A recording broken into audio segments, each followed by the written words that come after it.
Here you might be voting. Here you might be voting. We're going to defend him too. So one of the most outrageous things about this whole body camera rollout fiasco is the amount of money and resources it's taking away from the communities. And that is a true concern.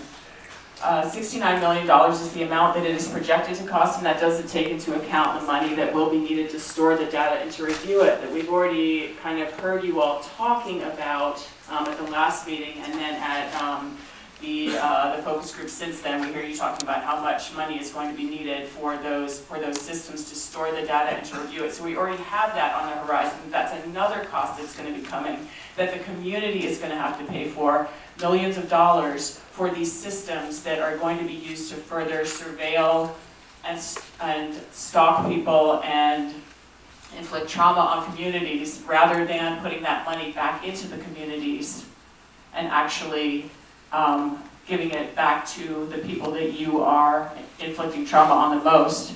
And when you do that, what we see is this value of, or placing the value on style over substance.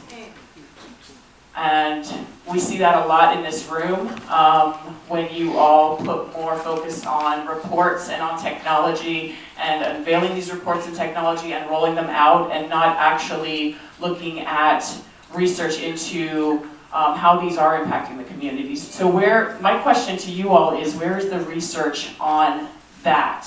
And I don't mean research coming from these folks who we know are bringing an extremely biased point of view, who are pushing predictive policing and keeping databases and keeping all this information, again, to use to further stalk people in the communities. Where's the research from independent groups or from community groups to hear about what are the programs that they actually need? That's where the money needs to be going, not to these programs